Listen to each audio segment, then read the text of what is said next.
Hmm.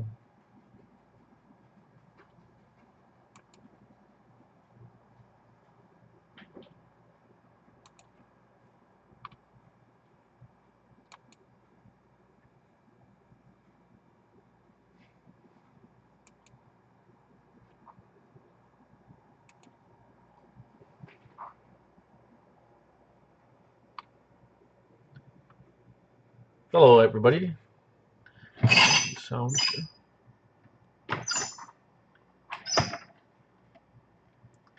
Hello, one, two, three. No, sir. Oh. Hello, everybody. Canadian Treasure Hunt here. This is Phil. The name is Phil from Vancouver, Canada. I got some treasure stories to talk about.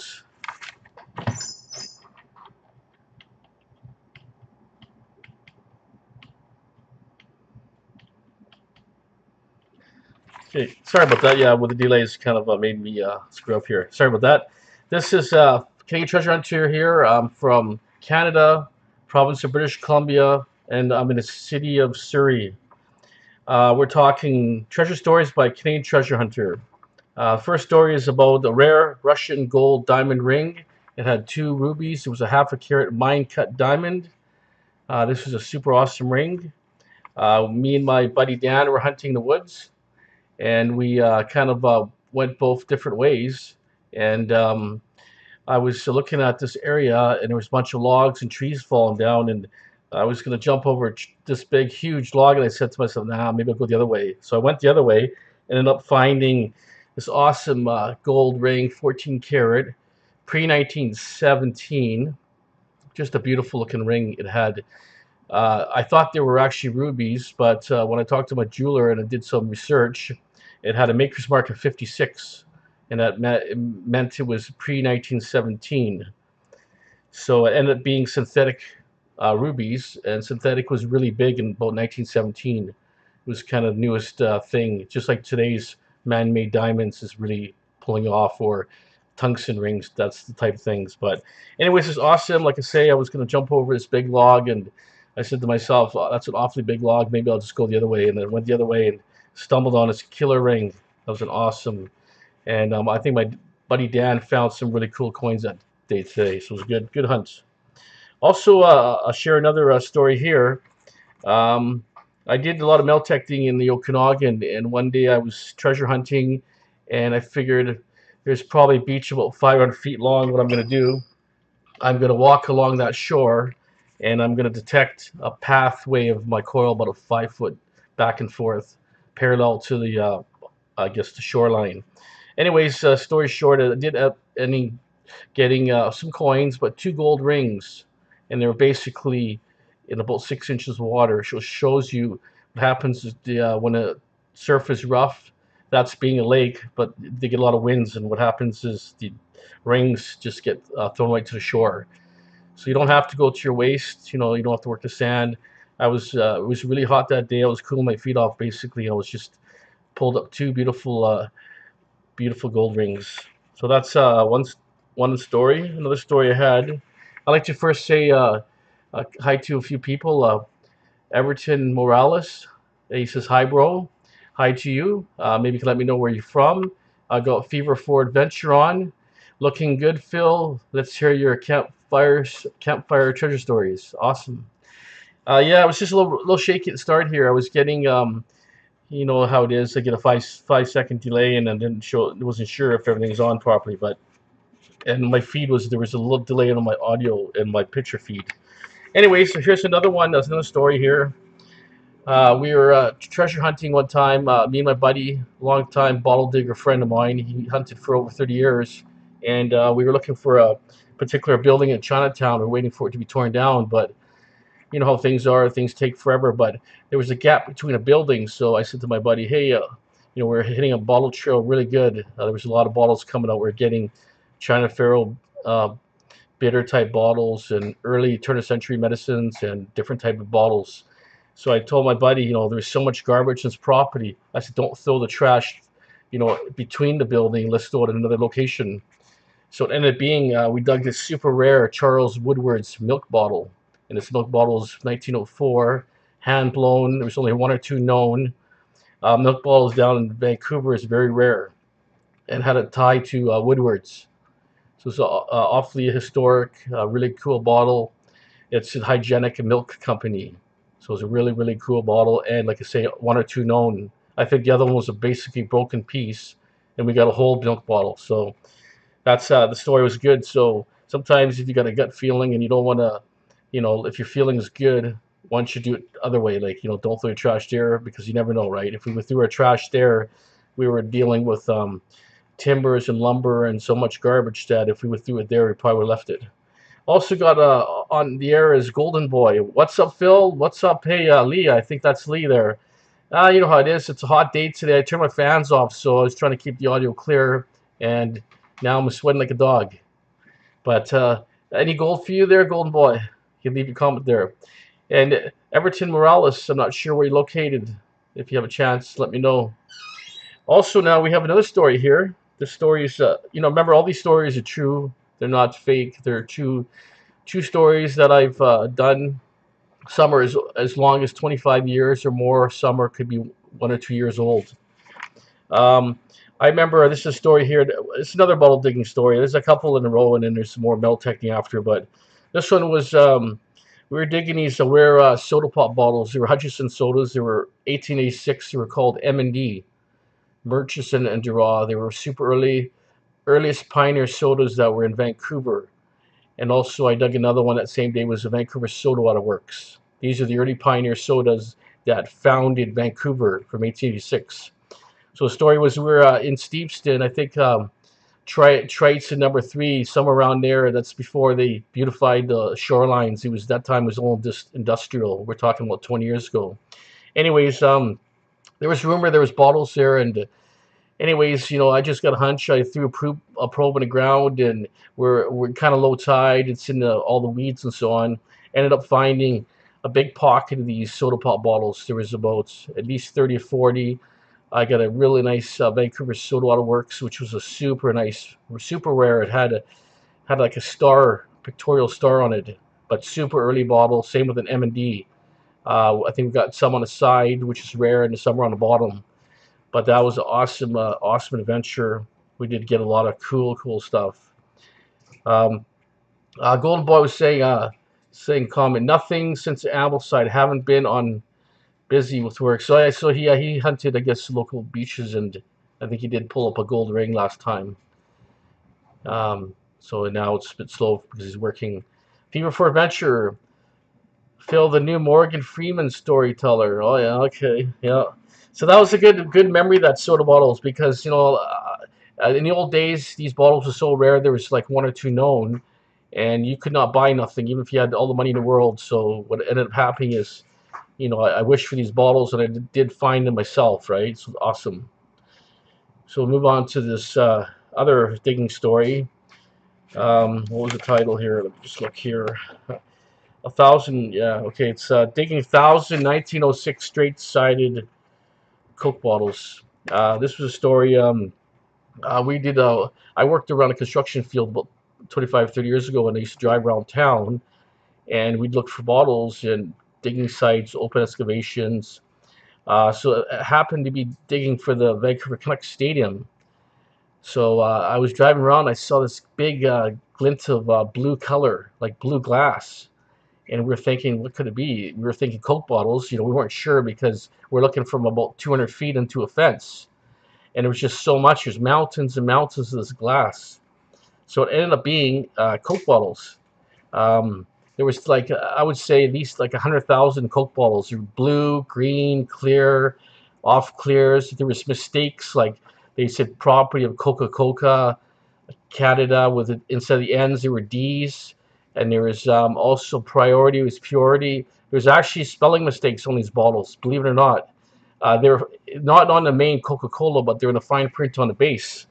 So I had, out of this dig myself, I pulled like 1,000 Coke bottles of this whole site.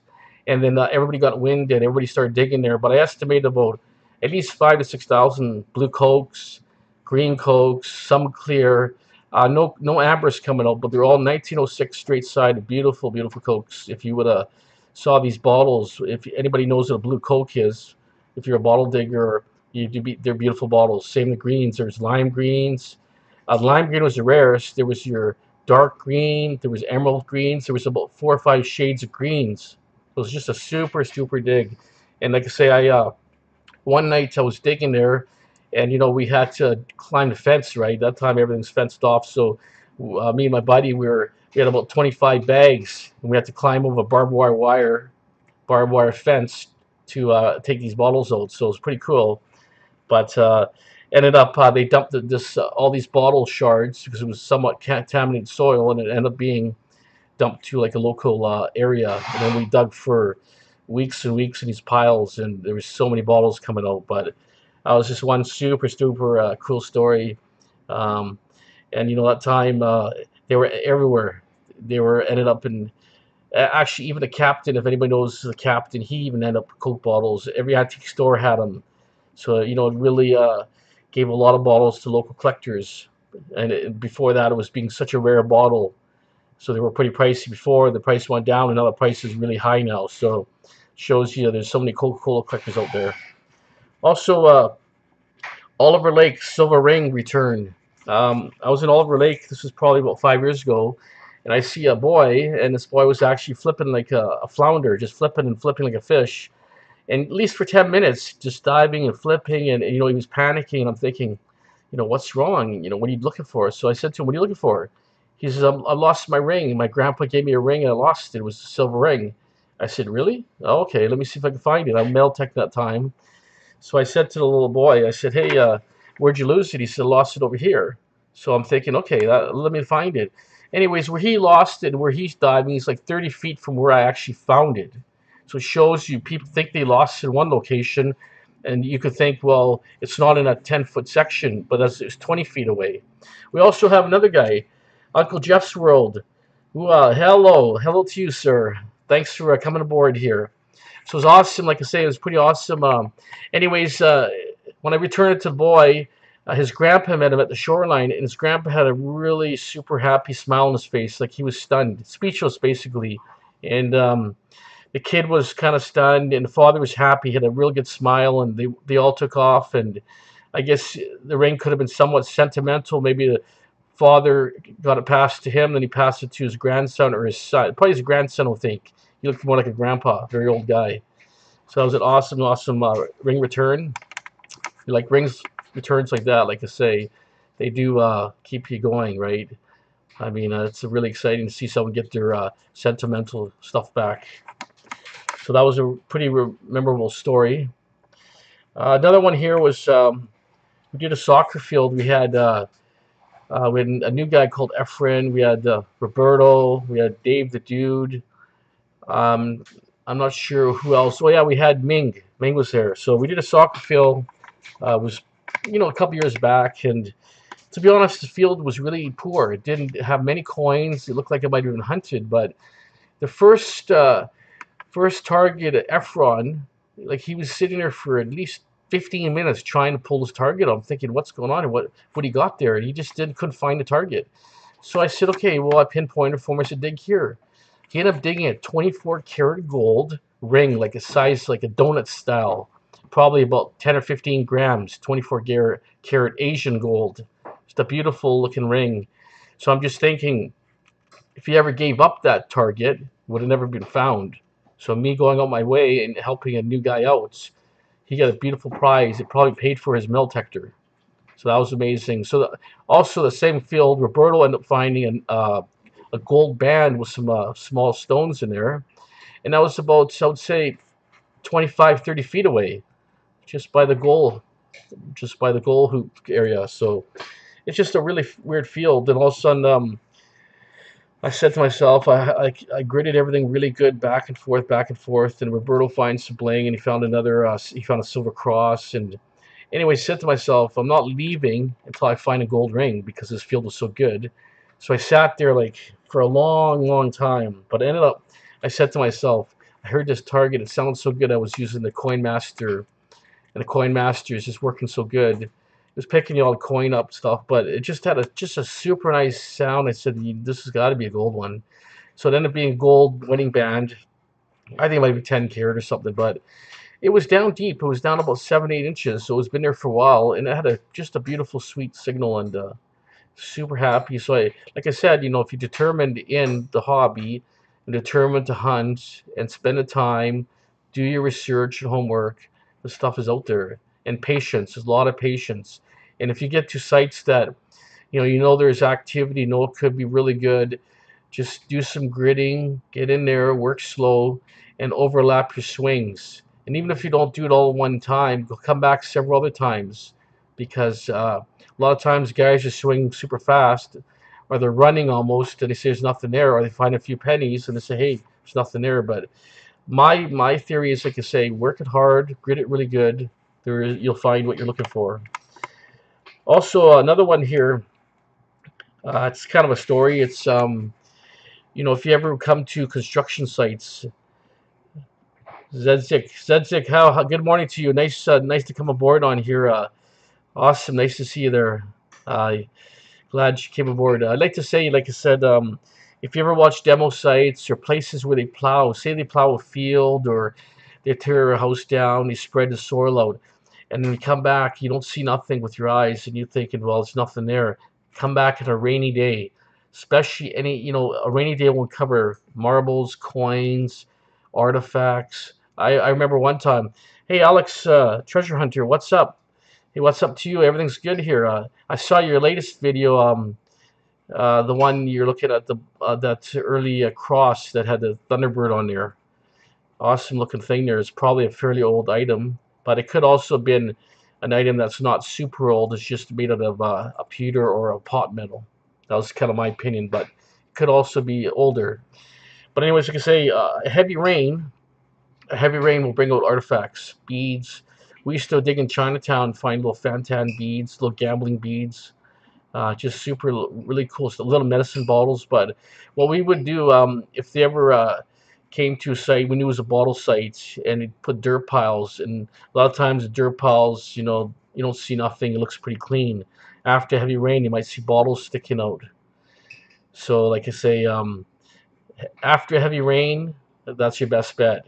So don't write a site off until it rains, or a big field, especially a cornfield, especially in England, for instance, when they're plowing those fields, and as you get a heavy rain, you just find some super nice little artifacts that you probably would never find, maybe. Also, Alex Treasure Hunter says, yeah, still not found any info, but who knows, right? Of course, like I say, I think it's not a super old item, but I mean, it still could be 100 years old, possibly, right? I don't think it's like super, super old. Like, it could be like 20, 30 years old. Could even be 100 years old. It could be a pewter. It could also be, a type of cast metal that we call like die cast or pot metal, right? This is Alex Treasure Hunter says, hey, any of you folks sign up for DTube? I'm not sure what that one is. YouTube doesn't make sense to me.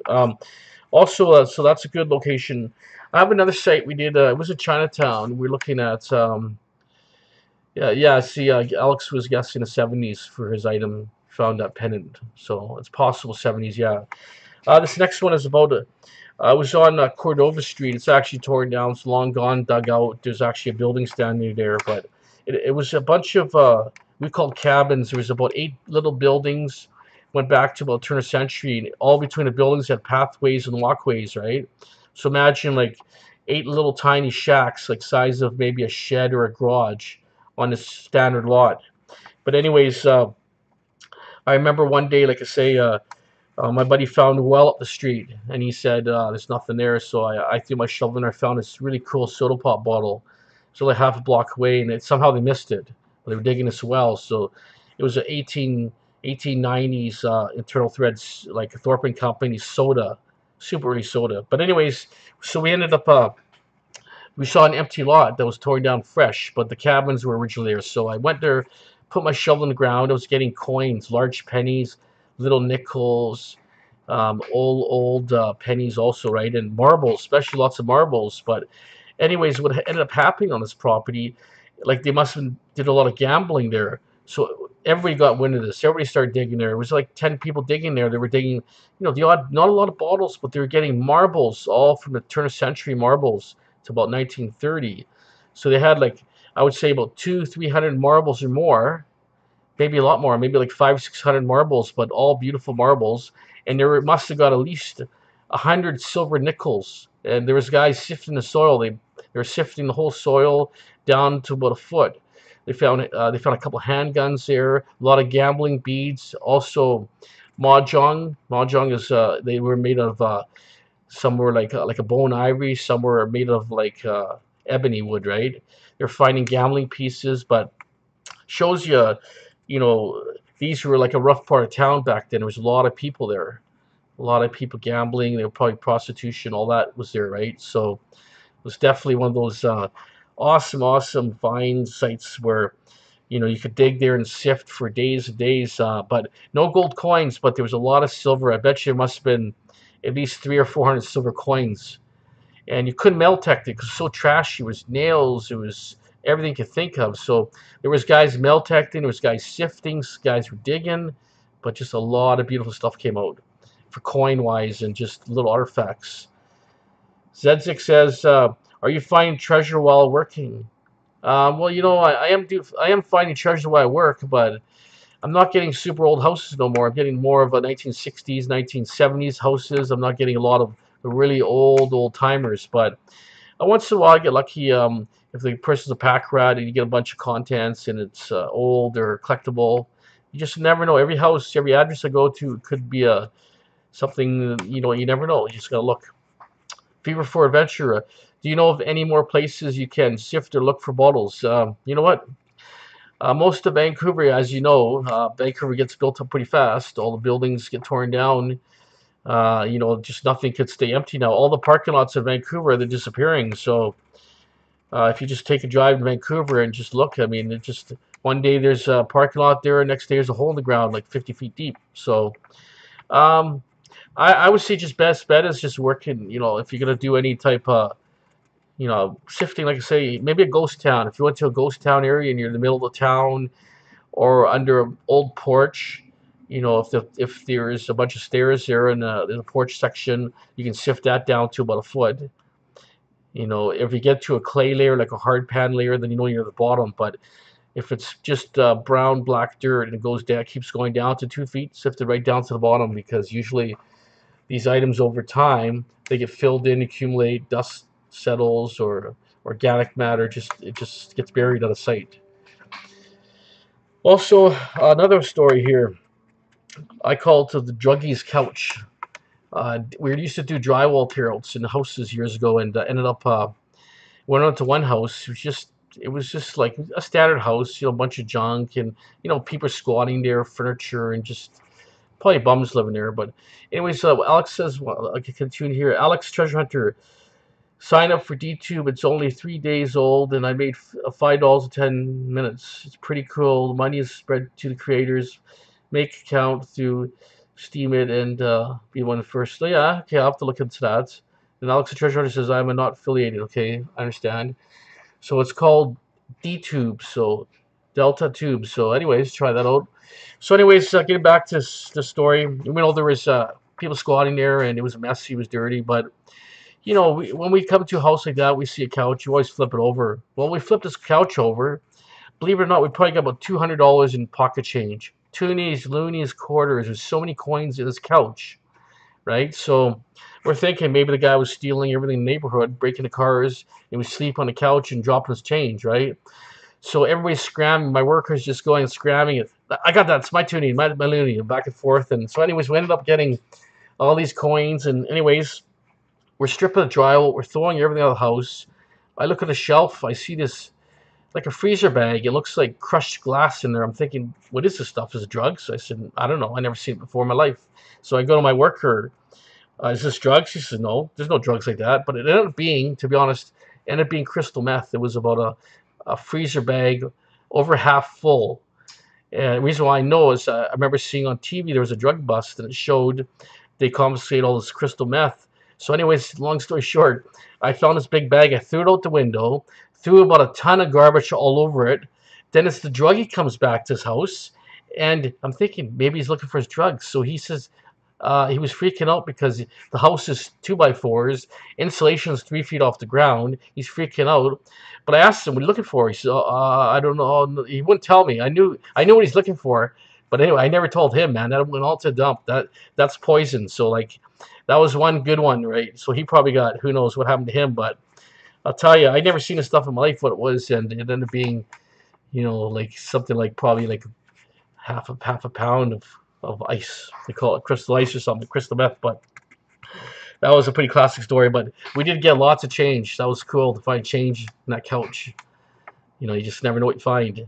Alex the Treasure Hunter says, "I guessed it." Hey, you guessed it, yeah. But no, like at that time, I guess we're talking 20 years ago, and I never seen this stuff. No one's ever seen. We're not, we're just straight people type thing, right? And this is kind of no, we didn't know people did this type of stuff, this type of drug, right? So, but I'll tell you now, people are saying that was worth thousands of dollars, but I said, oh well, too bad, long gone. That's a cool story. That was just one of those stories, but it's pretty cool. I remember another story. This is kind of related to drugs, but I remember I go to my workers one time.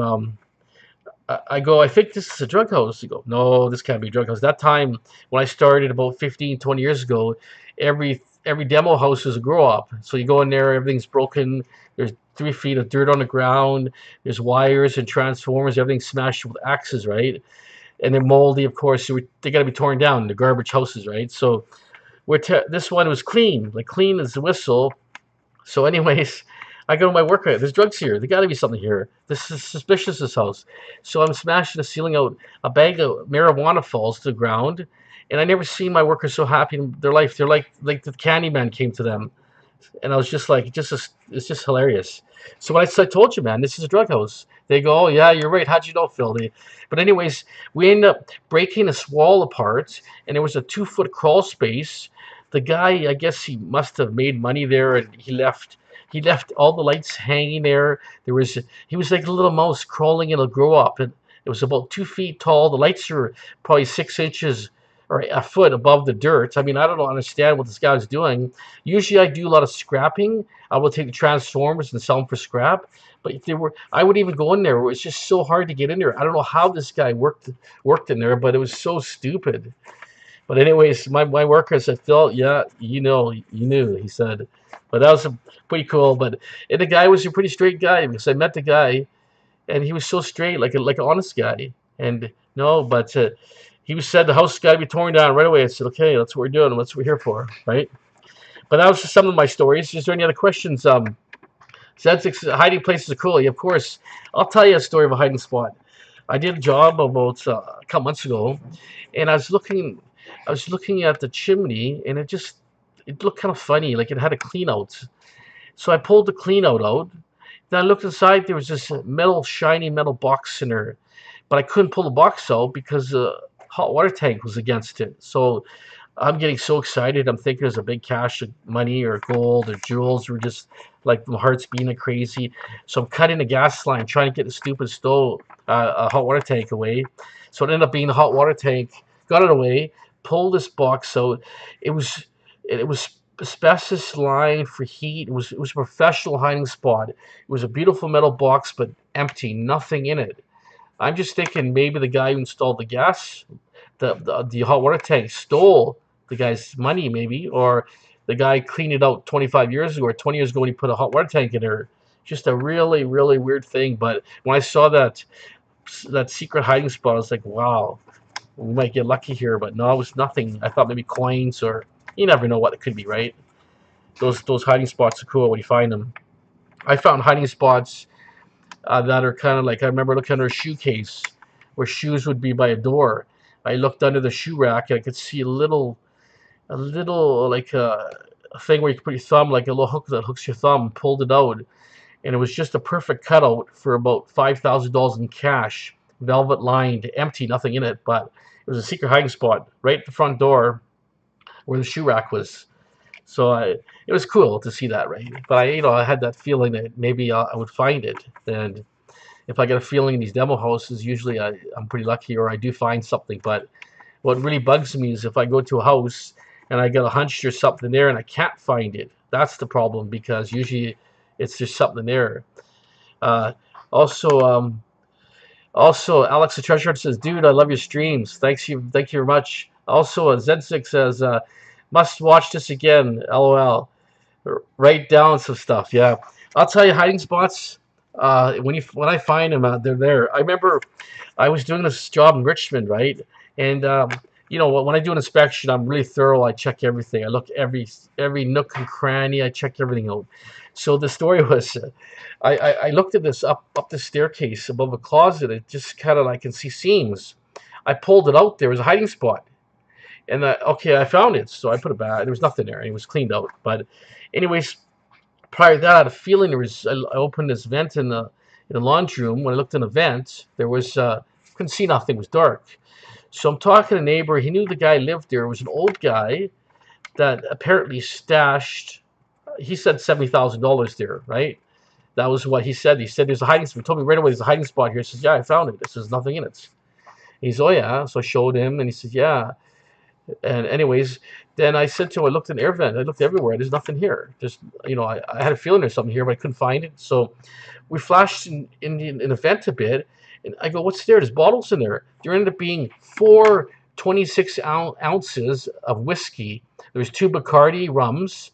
There was there's at least four bottles that are like 26 or bigger, almost like a 40-pounders. There's four. I guess the guy was a secret drinker, and he hid them in there. And they were probably about 20 years old, but alcohol's alcohol, right? It's still good. So that was an awesome. And I go to the guy. "Do you drink?" He says, "Yeah, maybe I'll take one." Then he goes, "Nah, I used to drink." He says, "I don't want no." Okay, I said, "Okay, I'll take him." But it shows you, man. People do hide stuff. Sometimes people hide stuff for a rainy day. Sometimes maybe for just, you know, just like if they're a secret drinker. Or I remember I did one job, and I broke the ceiling down. We're doing a drywall, tearing the house apart, and this little a bag falls out, and the bag has like poppy seeds in there. I don't know what they were doing with that, but I mean, it's poppy seeds dry. I'm not sure what they were, but like they were actual poppies dried. So I mean, you just find a lot of weird stuff when you do these demos. Zedzik says 70K in alcohol. Yeah. Alex says, Alex Treasure Hunter says, "Cheers, folks." So Alex is actually saying, "Hey, I gotta go. Going and close up this casino, but I'm still streaming. I'll see you when I get home." Cheers. Cheers to you also. Thanks for coming up. Say hi to Wilma for me. I saw last video. It was awesome. Very good. But it shows you, like I say, when you know, you do these demos and stuff, and you know, that's where I get lucky, right? I know I did one demo one time, and house is very clean. It was a 60s home, and went in a crawl space, and I found all these board games. They're from 1970. There was about at least 30, 40. There was just beautiful board games, all complete, nothing missing, perfect condition. It wasn't damp. It was kind of those crawl spaces where the furnace had like it's half livable and half crawl space, but just a beautiful amount of board games, just a beautiful. And you know, they brought back a lot of memories, especially a lot were from the 70s, and there was a lot of just kind of weird gadgets and parts and stuff, but it's pretty cool. So anybody out there, Z6 says, "Have to go." All the best. You take care. I look forward to seeing your next video. All the best. Thanks for coming aboard. Anybody else have any questions, or before I keep talking about more stuff?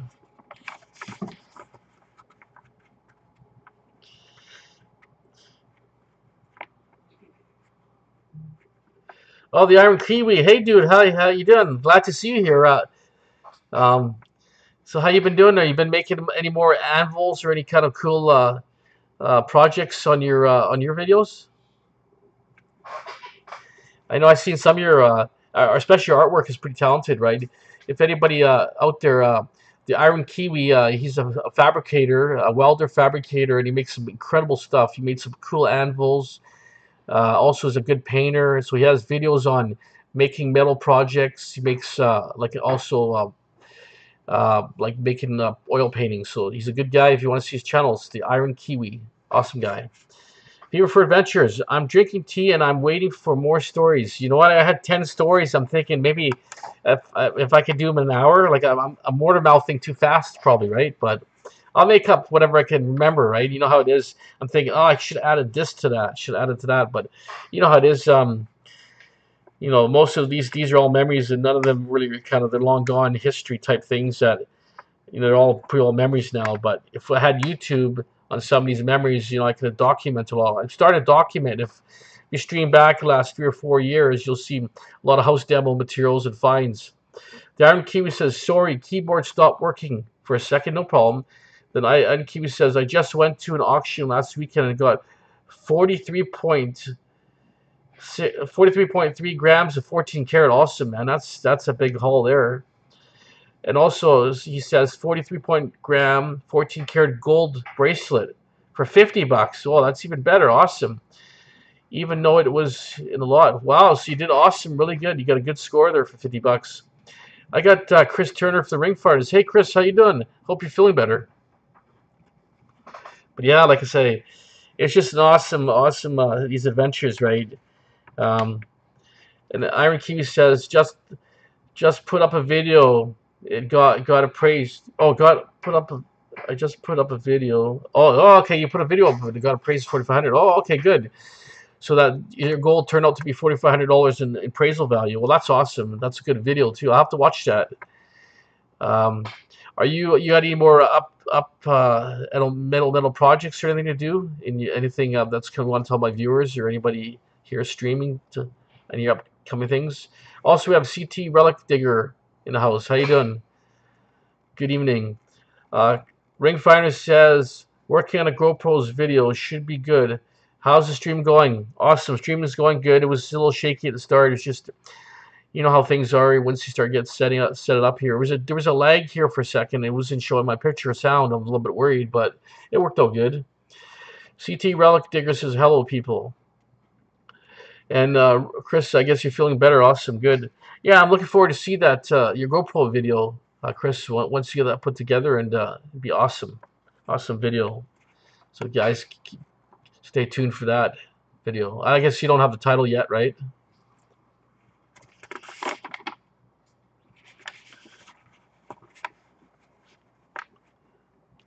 So Iron Kiwi says, just building a giant sword right now. Also working on making 400-pound anvil. A 400-pound anvil. Wow, that's a heavy one. From scratch. Wow, that's going to be quite the project. I'll have to come out and see you guys sometime. Move to Chilliwack. Oh, so you moved out of town. Oh, yeah. Yeah, you'll definitely have to come to the club meetings here. We've kind of missed you there. Bring your newborn family there. That'd be awesome. Also, I need my T-Rex sand scoop welded. It's a stainless steel welded. I need stainless steel welded. And also need some aluminum welding on my truck and some steel welding on my truck. So if we can get together, let me know where you're out, and if you're not too busy, I can come by and you can do all my repairs. You know, and I'll hire you for the repairs when you have time. Also, CT Relic Digger says a 250 sub giveaway coming up quick. Awesome, that'd be nice. And then Chris Turner says, or the Ring Fighter says, the video's not ready yet, or no title yet. CT Digger, check out my vids. Some old silver I'm giving away. So you'll have some silver in the giveaways. Awesome. So if you guys want to check out CT Relic channel, CT Relic Digger's channel, he's got the giveaway coming soon. There'll be some silver. Also, Golden Boy. Ring Finder was the first guy I watched. Detector on YouTube actually got me interested in the hobby. So he's saying to you, thanks, Chris. That's Lee, the new guy with the dual field. I think you met him before. He's an awesome guy. He's probably got about... Lee, how many gold did you get already this year? You started for about 6 months. You were telling me you've been hunting for. What's your gold record? Put some bragging up here. Also, Ivan Kiwi says, okay, sounds good. Should be able to pull off just getting some new shop stuff. Okay, awesome. Anytime you're ready, like I say, I need to, on my hook lift on my truck, I need a little bit of welding. You know, where the frame, kind of hook lift frame area is. It's nothing major. It's just tack welding a little bit here so that I don't get hassles from DOT. And also, one fender is a little cracked a bit and needs a little bit of aluminum welding. And my Stealth is stainless steel, or my T-Rex, sorry, my T-Rex. You know, I just want to modify it a little bit better so that, you know, I'll show you what I want to get done. It's probably like 2-3 hours of work, probably, I would think. I mean, it depends. You're the professional, so we'll see. So also the ring finders, Says pleasure, golden boy, great hobby. He also, yeah, great hobby. Of course, this is a hobby where you can get skinny and be in shape. You could be 80 years old swinging a metal detector, and still be rewarded either by coins, jewelry, or just just meeting people and having lots of friends. Is a great hobby. Golden boy says 11. So you got 11 gold already. Awesome. 11 gold's good. We have a new guy here, Jeff Farrell. I never found any of the stuff with my Valero. Lots of pull tabs and cancel. Yeah, the Valero, I know that's um, Tesoro, yeah, Tesoro Valero. The Valero, I mean, they're good machines. They do fine, but you know what? You have to go to places where people goes. Go to parks. Dig up a lot of garbage. Valero, I'm not sure if your Valero has an ID meter, if it's a tone meter. I know we have one Tesoro. My wife uses it. It's just a single tone, but I think just you just got to go to places where people go. Go to the beach. Go summertime. Go to the park. Go to soccer fields. These are where you find the gold and treasures, right? If you're gonna not go to these places, you're not gonna find. You can't just go, into someone's backyard and expect to get a gold ring. You may if you're lucky, but ideally go where people go. Picnic grounds, um, places where they have a lot of big events. If they have an outdoor concert, if they have fireworks, a big get together, that's where you're gonna find stuff. So you're gonna dig a lot of trash. It's just always like that. So also CT Relic Digger. Welding is a great skill to have. Obviously, yeah, you're right. Welding is great. I mean, I wish I would learn. I know my son, he took a welding course, and he said it's a pretty hard job. I mean, for you to be a welder, I mean, he's basically is probably like a first year apprentice, I would think, as a welder. But when you're working on I-beams, hundreds of feet up there, or doing architectural, it's not just welding, it's manufacturing, it's calculations, and everything has to line up and be square. I mean, that's where the skill comes in, right? Oh, Efren from Venezuela. Hey, awesome, nice to see you, guy here.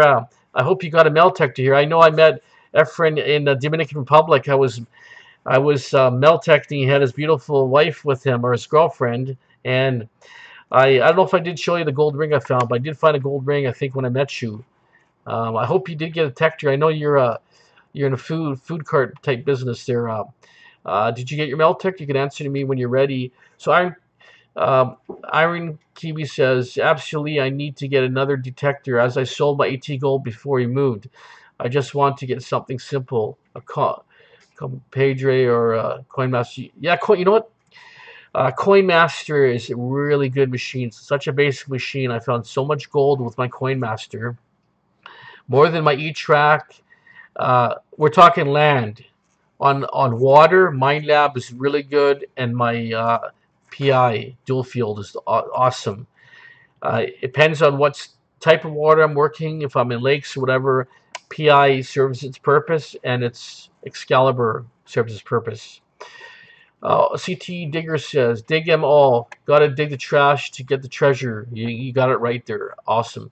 Golden Boy says, Phil, I have been skunked 8 times at the beach with the dual field. I think it's time to hit the parks again with the AT Pro. Yeah, you're right. Like I say, if the beaches don't, see, if we're not getting a lot of storm activity or shake-ups or wind, we're kind of running down. The season's kind of winding down. So maybe just, like I say, start doing a soccer field, start doing whatever, right? Also, CT Relic Digger. Location research is the key to metal detecting. Old dirt, good digs. Yeah, you're right. If you want old artifacts, you want old location, you want gold rings and fresh drops, you do your new parks, your soccer fields. These are the areas that probably may produce. So Jeff, for I'm here in Surrey. I'm pretty sure you guys have to got everything around here. When I go to Crescent or White Rock Beach, mostly what I find is holes. You guys have been digging. You know what? It's possible people dug there. I haven't been to White Rock, to be honest, for probably about at least a few months. You know what? To me, when you're spoiled going to the Caribbean, you're going to Mexico, Dominican Republic, Bahamas. It's like when you come to our beach, it's like I'm digging dirt. When I go to Caribbean, it's sand. I call it white, beautiful sand. So I end up dig in there. And but no, I don't. I think I have been to White Rock for probably 5 or 6 months. Probably, I think I was there full time once. Like you say, you know what, White Rock, things change here all the time. You just got to keep going there. That beach is so big, you can go from the U.S. border to almost Tawasin on one low tide. So there's stuff there that's, believe it or not, there's probably thousands of rings there. It's just a matter of getting to them and having the right cut. So don't give up on it. And it depends on what you're using for machine. That's the big deal, right? If you're running a VLF that's made for soil, well, you're not going to work in the beach as good as a guy running a PI or a good VLF like a Mine Lab. So it depends on what units you're running. But any machine, to be honest, I used the Coin Master, and I was actually finding stuff on White Rock, and I did a video on there. I was actually really impressed. But the Coin Master is slow. You got to go slow. That's why I like the PI. I can just swing quicker. To me, it's just more productive. The Iron Kiwi says, I found two gold teeth near Fort Langley in the forest, as well as a 1917 diamond in the middle of the woods. You know what? That's true. That anywhere around Langley, to be honest, it doesn't have to be Langley. It could be Aldergrove, could be Haney, could be Coquitlam, Port Coquitlam. All these towns at one time, they go back to turn a century or older. So what happens is these places, you just got to find where the heart of the city was, and that's where you're going to find stuff. It's not just, right now, if you drive by Tanu, if you go to the old part of town, if they're still left, even if it doesn't have to be in a park, it could be a boulevard. It could just be a grass patch of a side of the road. It could have been just a rest stop, right? And then Golden Boy says, LOL, Jeff. So he's Flat Earth Revelations. Yo, hey, yo to you. Where you from? Thanks for coming aboard. CT Digger. I love the old colonial cellar holes here in Kentucky, Connecticut.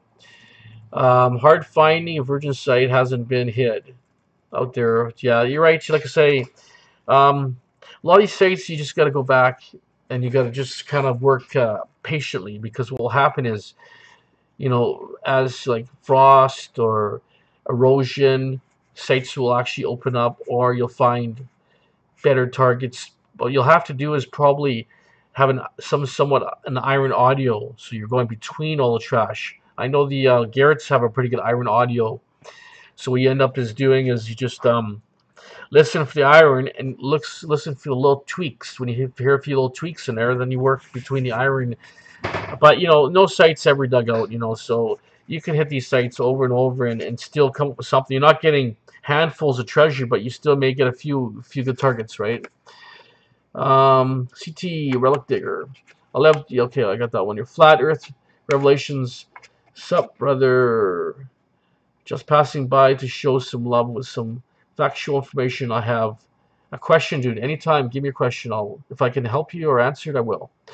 CT Relic Digger. Small coil goes slow all the homesteads. You know what? That's exactly right. Everybody uses the biggest coil. They're saying, I'm going so deep. You know what's happening?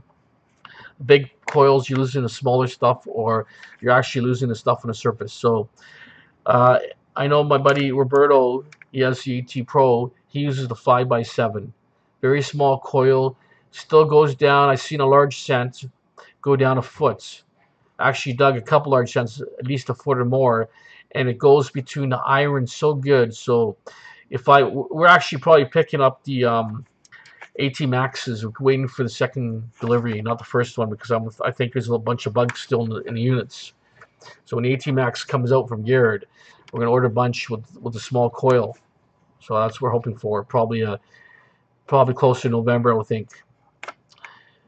Also, Fever for Adventure. Hey, scroll up, Phil. I asked you some questions. Well, I can't tell. You might have to tell me again. Sorry, I missed you. You'll have to maybe send it again. Talking too much. Golden Boy, a 5x8. Awesome. Yeah, 5x8. You're right. So if you have the AT Gold, has the 5x7. If you have the AT Pro, it's the 6x9 or something, maybe. Something like that. It might be a bigger size. CT Relic there all day at Golden Boy. Also, Iron Kiwi, is the AT Max out yet? Well, AT Max is supposed to be shipped in the States. It's coming to Canada. I was told maybe September, October. They're not sure. I heard rumors that there's issues. From one guy told me there's issues with the volume. You can't adjust the volume on a stream. if you're going with the wireless headphones. So I'm thinking maybe the Canadian standards are saying, well, if you don't have proper volume control on something, maybe it's an issue of hearing, inferior hearing. There's too much decibels come out, because I know I used an AT Pro before, stuck a waterproof headphones in there, and it blew my ears out. It was just so loud. It's ridiculous. And then people were suggesting put cotton in your headphones. Well, why would I want to do that? It's ridiculous, right? So maybe there's an issue there they have to fix. I'm not sure. So Fever for Adventure, all good, Phil. I was asking, have you ever hinted on Brunson Lake? Hunted, uh, or Ioko, town of Ioko, down. You know what? There's so many sites here. You'll never have. Yep.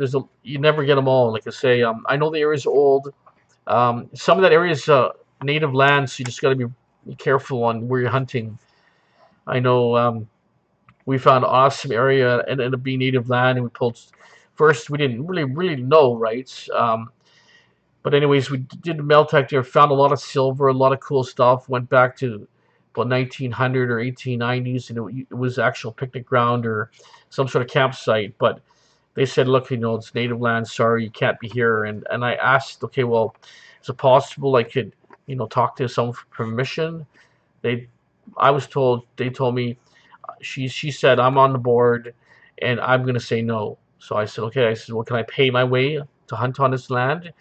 And like a donation or a fee where I can have a bunch of club members hunt for 2-3 hours and pay a sum. They said no, we don't do that. So I tried. You try all angles, but it never worked out. But it was a lot of cool stuff there. Really good. CT Relic Diggers is bad news, bad reviews. But like you say, you just never know, right? Also, Iron Kiwi, thanks, Phil. Carry All Canada has been good to me. I'll keep an eye on their website. Yeah, like I say, if you're looking for a good detector, like an AT Max is supposed to be good. The AT Max is supposed to have wireless headphones, supposed to have a backlight, supposed to have a sensitivity AT gold, like it's supposed to be in a gold machine and a metal detector, standard metal detector, and it's supposed to go deeper.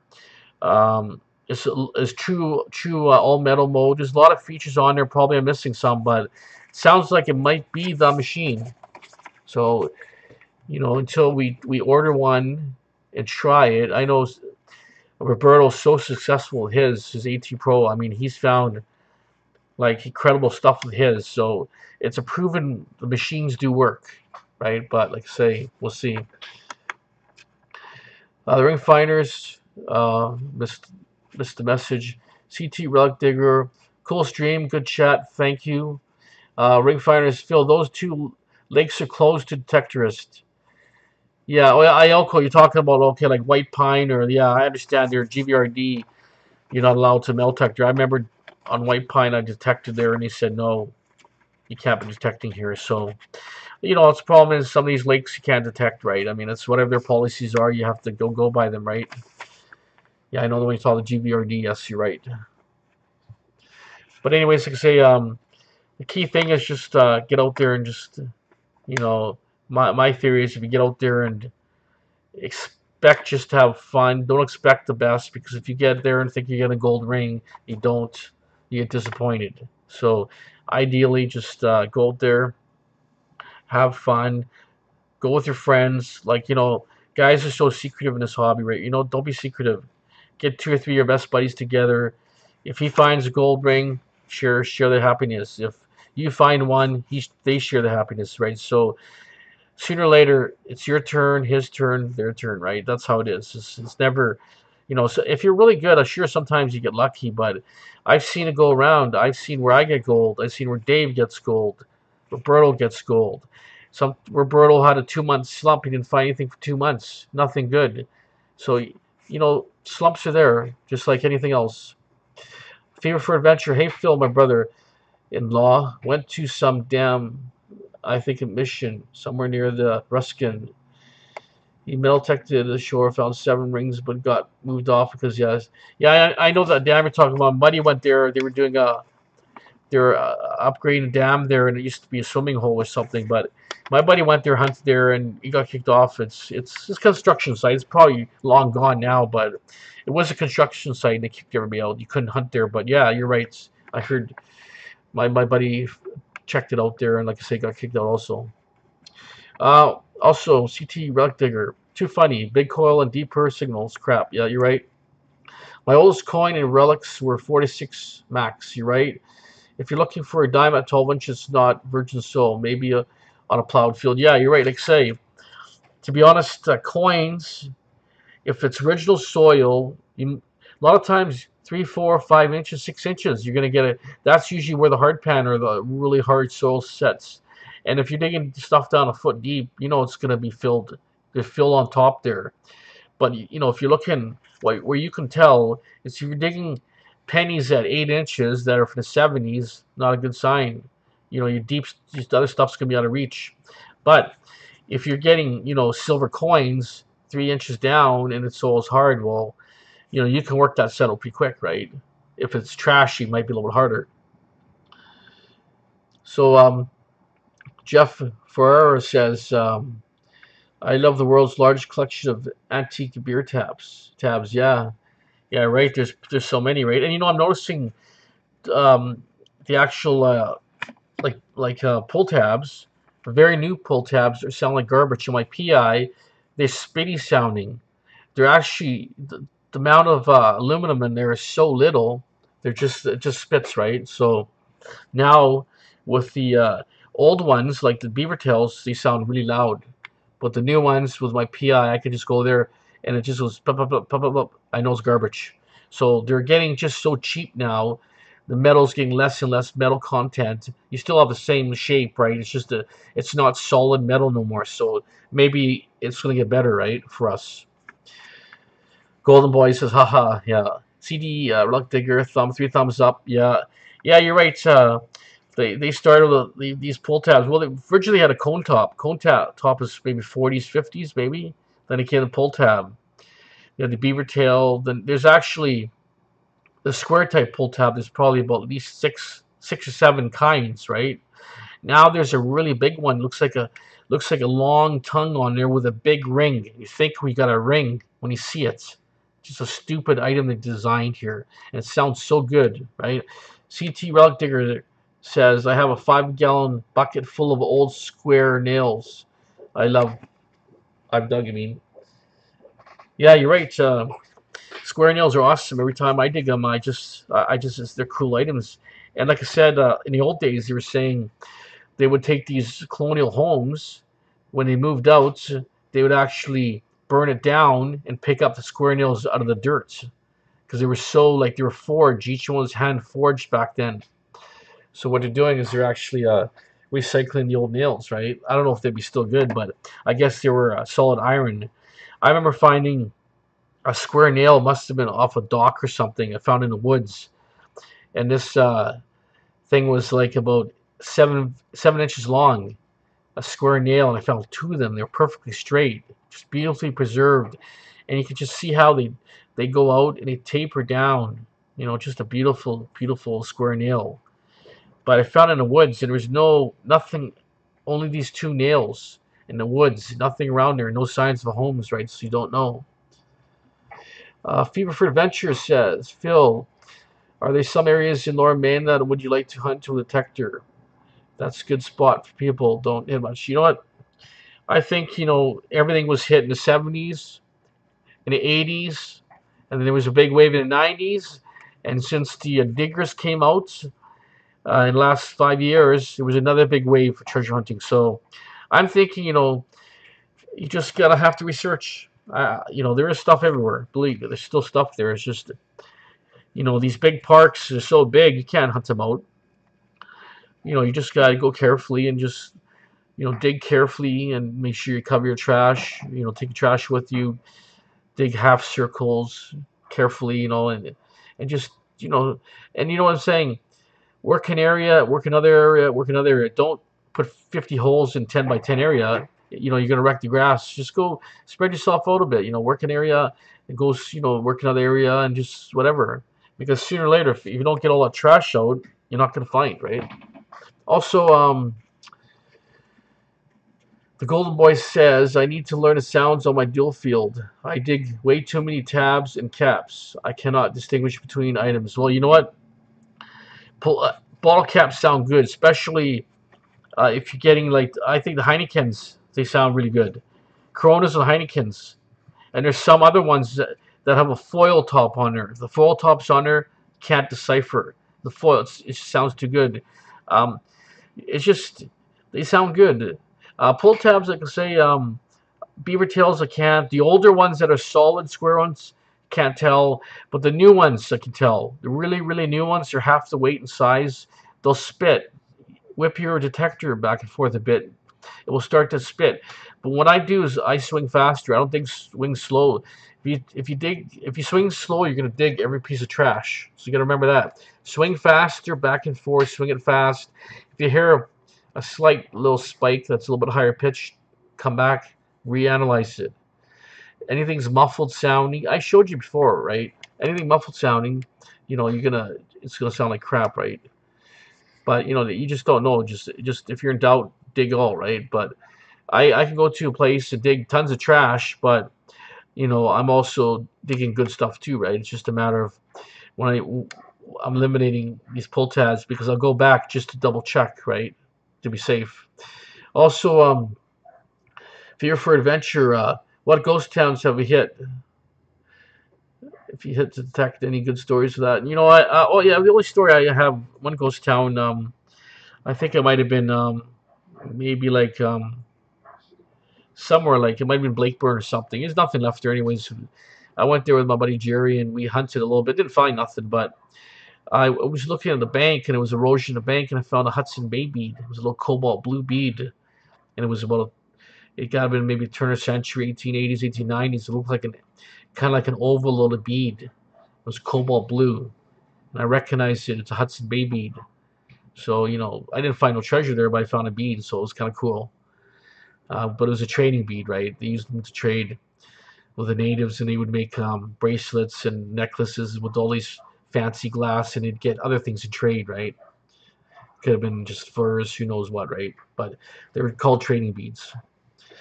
CT Relic Digger, cool talking to everybody. Gotta go to work.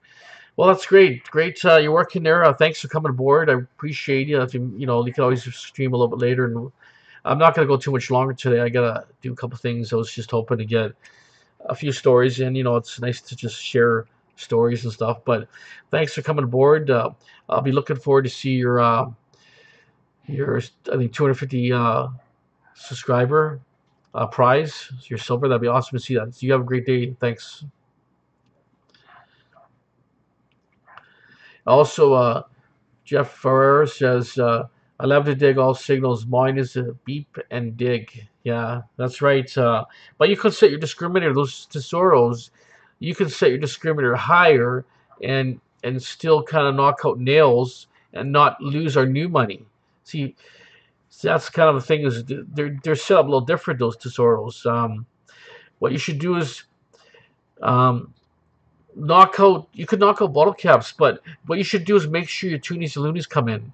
So if the toonies and loonies come in good, then if you're knocking out, say, your iron trash, then leave it out sitting. As long as you get toonies and loonies, then you're good, doing good. And then you could try a ring also to try, right? Jeff says, yeah, I discriminate for your first. Yeah, well, that's good, but if you do too much, you might not get rings. So what you should do, get your wife's big gold rings, get your type of rings, lay them out, and use your normal settings of your discriminator. If you're not getting those rings, small, tiny rings, big rings, that's why you're not getting gold. But if you can knock out iron and still hear the gold rings, then you're in good shape. So always test your discrimination level, right?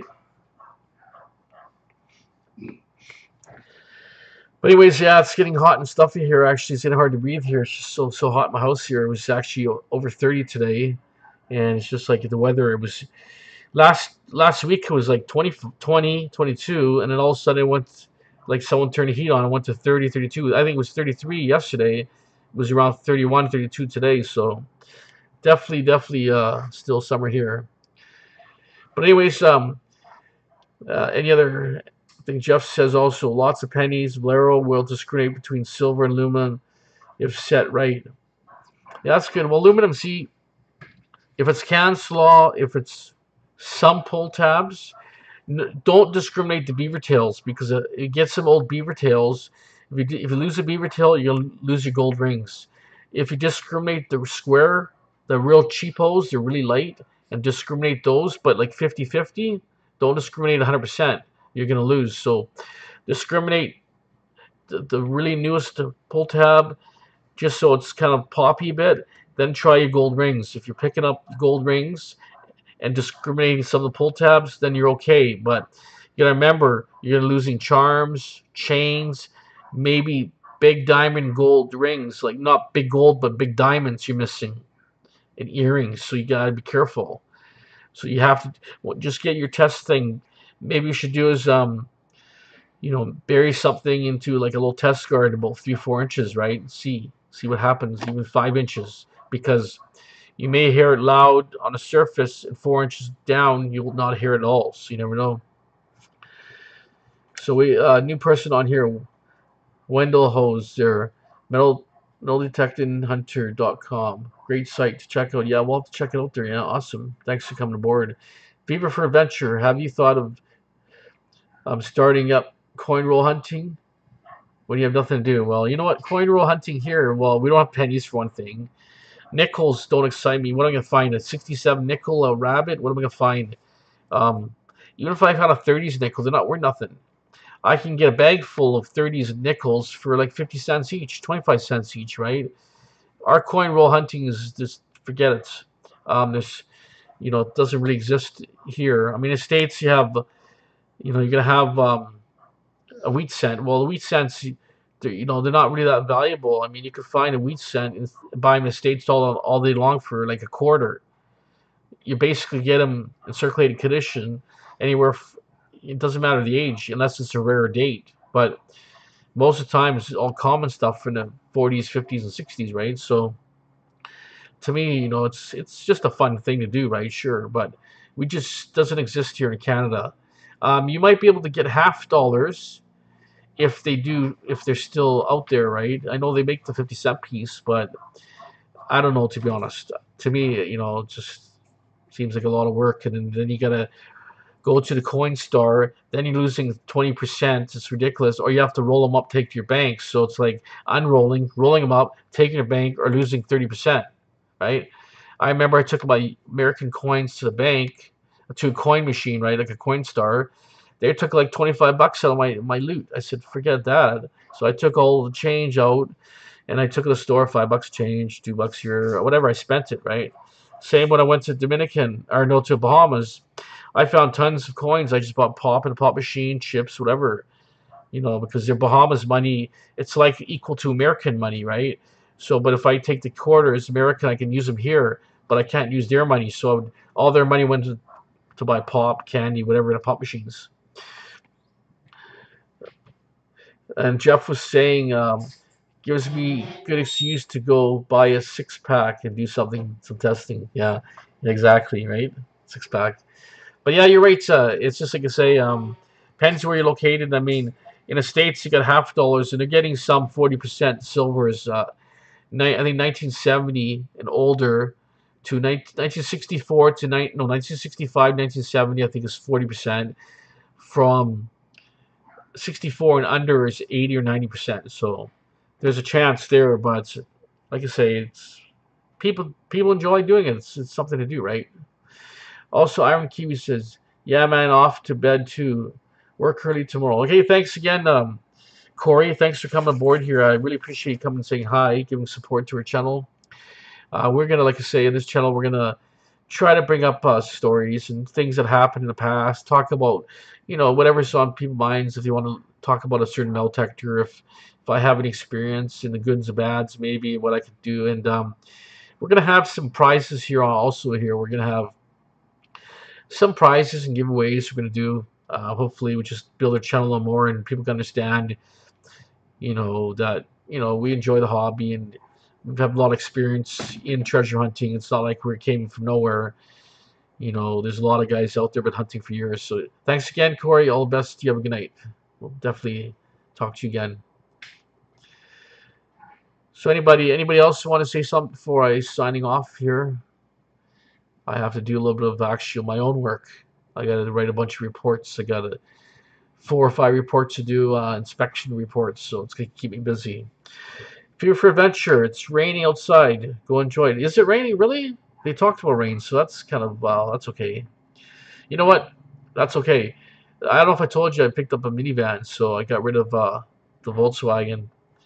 So I got a minivan, so that's awesome. And so if we're going treasure hunting, I got more room for my guys, right? The car was kind of, it's just kind of, it was good. The car was good. It's just the buyback was really good, so I was happy to give back to Volkswagen. So, but anyways, we'll have to do a road trip because my minivan will take up to 6 people. We can do, and I put my 2-liter top on top, so we can go out there and find some treasure. So Fever for Adventure says we should do all subscribe to each other's channels. Well, we always do. I mean, I'm subscribed to you, you're subscribed to me. It's all one network here, right? I mean, there's a lot of, we have to subscribe to everybody. There's so many cool channels out there and information, right? Yeah, plugged up nose here. Anyways, Golden Boy, early start. Okay, early start for me tomorrow. Thanks, Phil. Good night, fellows. Until next time. Awesome. Thanks again, Lee. Thanks for coming aboard, Golden Boy. Like I say, I started earlier. I started at 10 because, it was really tough to get my family out of this room here because everybody wants to just be here, right? Because they go to bed like midnight. So I'm thinking like I'm freaking out. I got less than 3 minutes to go, and you know how it is. You're trying to get all organized, but it worked out good. But I'm gonna hopefully get on. I'm gonna make a little area in my hobby rooms, and then I can do some more private chats earlier so that people have more time to come aboard. Also, Jeff says minivans are the ultimate utility. Yeah, the one I picked up here is a 2014 Dodge minivan, fully loaded, so it's awesome. It's got everything. They're pretty good. And like I say, I also got a pickup truck, but I put $100 in there, and I'm only getting like 120K on $100. This is ridiculous. So I said, forget that. The minivan's good. The jet I had was really good. I was getting $50. I was getting 600 kilometers on $50 on diesel. Just a really good car. But like I say, they had emissions problems for Volkswagen, so they're buying back all the cars. So they actually brought the car back. Actually, to give me almost twice what the car is worth in our markets. So you can't. Well, I mean, it's sad to get rid of the car, but when you start thinking the math and all that, well, it worked out good. I got a really good buyout, and I picked up another vehicle, so worked so good. So, anyways, guys, I'd like to thank everybody coming aboard, watching my live stream. If there's any questions on your normal, when you're streaming it, not streaming it, but if you're watching it later recorded, just come aboard and just say hi and ask any questions. So I appreciate it.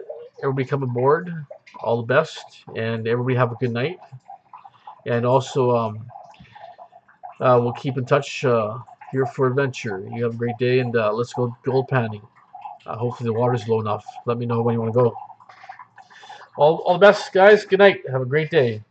This is Phil, Canadian Treasure Hunter. Have a great day.